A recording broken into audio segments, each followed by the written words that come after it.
The rain had already turned the sidewalk silver when the man lowered himself beside the entrance of the Vale Meridian Hotel. Above him, the hotel's name glowed in gold letters. Behind the glass doors, chandeliers burned warm over marble floors, polished shoes, and guests carrying leather bags. Outside, the man held an empty paper cup between both hands as water dripped from the edge of his hood. No one looking at him would have guessed that the name above the door was his. His real name was Julian Vale. He owned the hotel, the tower behind it, and 6 more like it in other cities. His portrait hung near the elevators inside, painted in a dark suit with one hand resting on a chair, as if the whole building had been built by patience and vision alone. That morning, a letter had arrived on his private desk. It was not from an investor or a guest. It was from a woman whose brother had been turned away from the hotel entrance during a freezing night. She wrote that no one had asked if he needed help. No one had offered water. One employee had simply said, "Move him before the guests complain." Julian read the sentence 3 times. He wanted to call the general manager. He wanted to demand reports, policy notes, camera footage.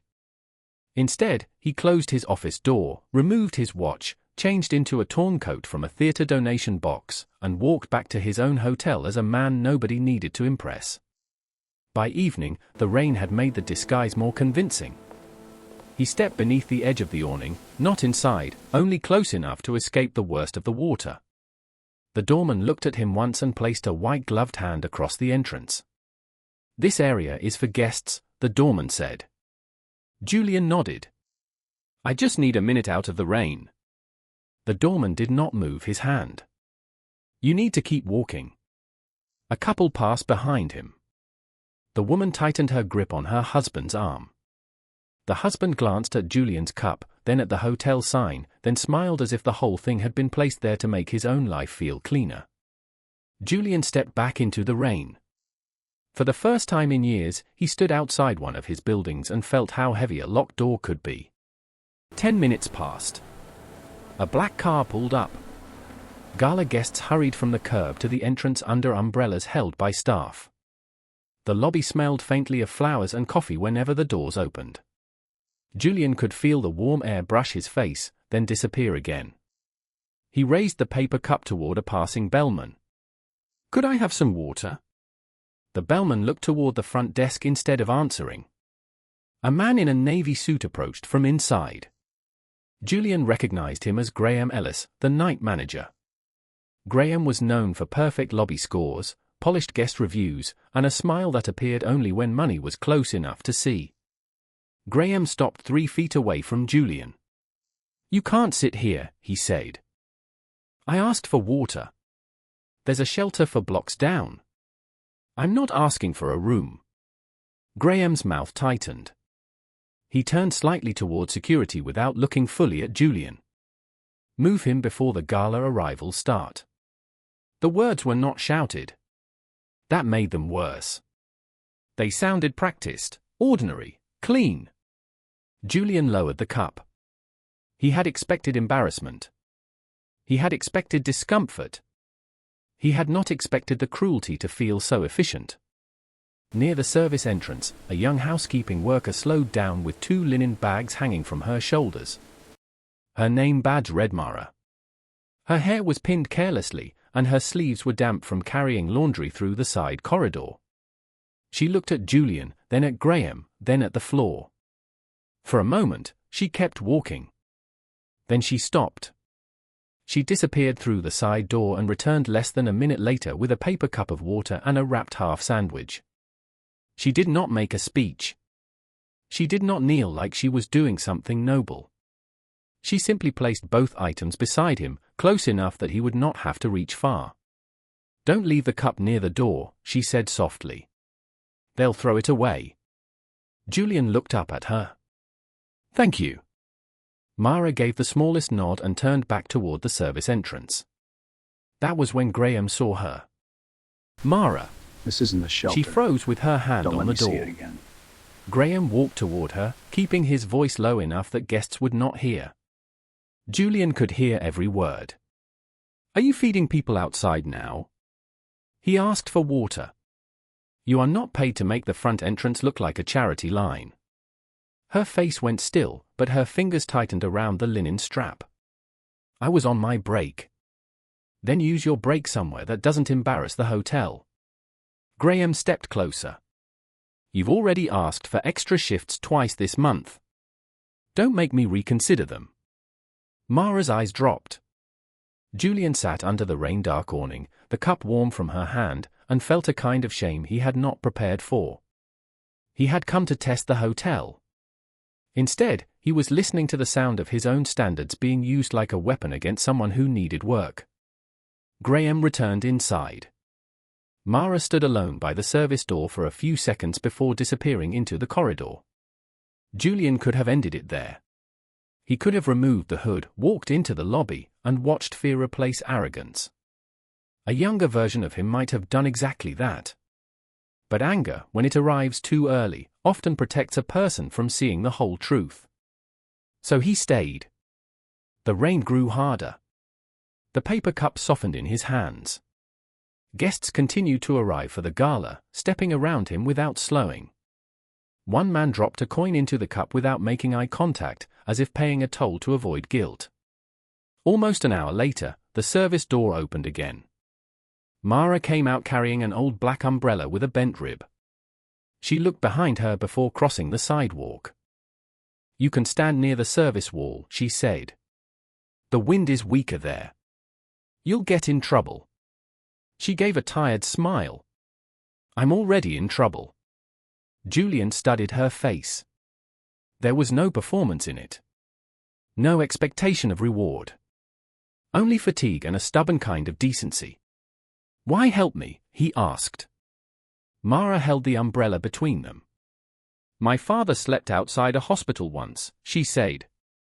He wasn't drunk. He wasn't dangerous. He was just poor and tired. People stepped over him like he was a bag someone forgot. She swallowed, then looked toward the lobby doors. I used to think places like this were different because they were beautiful. Now I think beauty just makes people better at hiding what they don't want to see. The sentence stayed with Julian longer than the cold. Inside, music began. Through the glass, he could see donors, executives, and city officials gathering beneath flowers paid for by a hospitality foundation that used the word dignity in its brochures. Then Graham returned with 2 security guards. Enough, Graham said. Take him around the corner. One guard reached for Julian's arm. Mara stepped between them. He's not hurting anyone. Graham stared at her as if she had broken something expensive. Move. No, the word was small, but it changed the air around the entrance. Graham's face hardened. You are finished here. Mara did not move. Her hands trembled, but her feet stayed planted on the wet stone. Julian stood slowly. Water ran from his coat onto the sidewalk. His knees ached from sitting in the cold. His face was pale, his beard roughened with rain, his scarf pulled high across his jaw. He looked at Graham. Say it again, Julian said. Graham frowned. What? Tell them to take me somewhere guests won't see. But look at me when you say it. Graham's eyes narrowed. For the first time that night, he looked closely. Julian removed the scarf. The doorman saw him first. His mouth opened, but no sound came out. One of the security guards stepped back. Through the glass, a receptionist turned toward the entrance. Then another employee. Then the lobby seemed to fall quiet in pieces as recognition moved across the room. Julian Vale walked through the front doors of his own hotel wearing a soaked coat and worn shoes. No one stopped him. He passed the marble desk, the flower arrangements, the waiting guests, and the painted portrait of himself near the elevators. He stood beneath it for a moment and looked at the man in the frame. That man looked certain. Julian did not. Graham followed him inside, color drained from his face. Mr. Vale, I can explain. Julian turned. I know. The lobby became completely still. You explained it outside, Julian said. When you thought I was no one. Graham looked toward the guests, then toward Mara, as if searching for a safer version of the story. Julian did not raise his voice. I want every incident report from the last 12 months involving people removed from this entrance. I want every shift cut, every complaint ignored, and every employee disciplined for showing basic humanity. He looked at Mara. And I want the name of the person who brought water when no one else would. Mara's eyes filled, but she did not cry. She looked more frightened than proud. Graham lowered his head. He seemed to expect public punishment, the kind powerful men use when they want a room to remember them.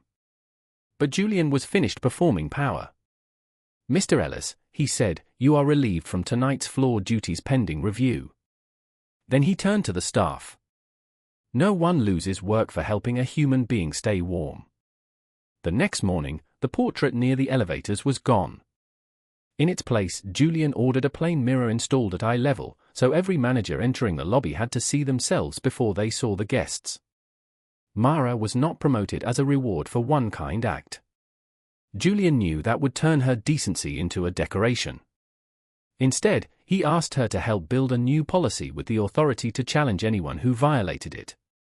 A bench was placed beneath the awning. A small water station appeared beside the entrance. Staff were trained to call outreach teams before calling security. The service door was no longer the only place kindness could enter the building. Weeks later, guests still arrived beneath warm lights. Car still pulled up to the curb. The marble still shone. But near the front entrance, where Julian had once sat with an empty cup, a small brass plaque was fixed to the wall. It did not carry his name. It simply said, "No one becomes invisible here." And every evening, before Julian walked through the lobby, he paused at the mirror where his portrait used to hang. Not to admire what he owned. To remember what he had almost failed to see.